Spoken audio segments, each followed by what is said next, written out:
The third session of the Bahrain National Dialogue involved an ample range of discussions in the political, economic, social and rights fields.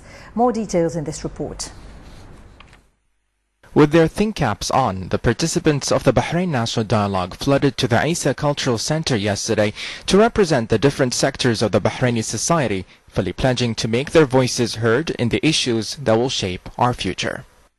From what we have witnessed in day 1, 2 and 3 today as well, I can confirm that everybody is fully engaged in the national dialogue in all the 4 main themes of the national dialogue. Every participant in his own right, he can decide which theme he wants to attend, and that will be determined by the views that he wants to share and discuss with the others. So everybody is involved. Everybody that we have invited, they are here. In fact, today we have around 284 participants attending the 4 main sessions, and I can confirm that everybody is fully engaged and committed to the national dialogue. On the political front, yesterday's discussion involved the issue of an elected government and the extent of authority exhibited by the Representative Council. Government, is it elected or appointed? We believe Al-Wasat Society, Jamiyat Al-Wasat Al-Arab Al-Islami, that for our society now, we don't think that the time has come for an elected government. We believe that the government should be assigned by the king, the Prime Minister, and the Prime Minister was assigned by the king will assign the ministers, but these ministers, first of all, should go to the Parliament, and the Parliament will give them the approval. In order to asking them later on, in order to check on them later on, they should be approved by the Parliament. The economic discussion tackled the issue of transparency with regards to the country's finances, upholding good governance and questioning the distribution of funds both in the public and private sectors. I am very encouraged about in the economic section.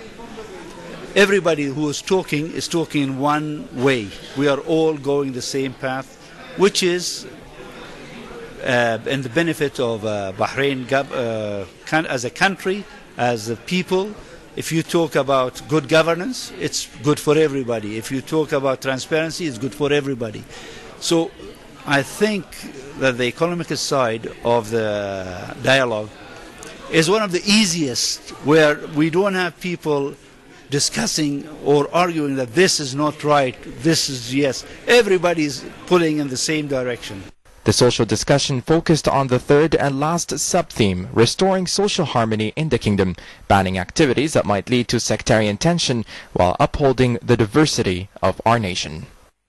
It was about the social security among the society, Bahraini society, and the minorities, the majorities and minorities. In fact, what we saw today, that there is a major agreement about main issues. One is that the political issues that have been raised in Bahrain, the majority of the participant was agreed that that was a threat, a big threat. We are not talking about protesters or talking about legit demands. We are talking about the social security among the majority and the minority in Bahrain, and who lives on this ground. In the rights side of discussion, the participants focused on the issue of freedom of speech, calling for the rights of free journalism and responsible online publishing, together with protecting intellectual property. Despite the many differences in opinion, the participants praised the national dialogue, calling it a golden opportunity that must be utilized. Being a dialogue by itself between all the people, between different ideas, different schools, political schools by itself, this is good. So we are sitting together in 4 chambers. Each chamber, maybe there is some opposition, maybe we were against each other politically, yet we were discussing, we were talking in a very respectable way. This phase, I believe, it's a newborn for Bahrain, and what will come afterward will be a new era. Either we are smart enough to utilize this era or this opportunity, let me say, and or we're going to lose this opportunity. Not only did the actual participants praise the dialogue, but it also was commended by the outside world, rendering it the only way forward. And the willingness of a dialogue to take place is very, very important, and I don't want to see that put back. We suffered in the United Kingdom for 35 years of sectarian violence in Northern Ireland. 3,500 people died. That is not the answer. In the end, the only solution in Northern Ireland, as is the only solution anywhere, is when people are prepared to talk and where people are prepared to give a little on each side. If you do that, the outcome can only be positive. If you do nothing, then you will have problems. But the one thing for sure is you can't turn the clock back. Our Bahrain, our unity. That is how the third session of the Bahrain National Dialogue concluded yesterday. Many ideas, different participants, and one common goal. Another busy day here at the Bahrain National Dialogue with a range of issues working on reconciling our society and shaping our future. From the media center here at the Bahrain National Dialogue, reporting for Bahrain Television, this is Mohamed Al-Shaaban.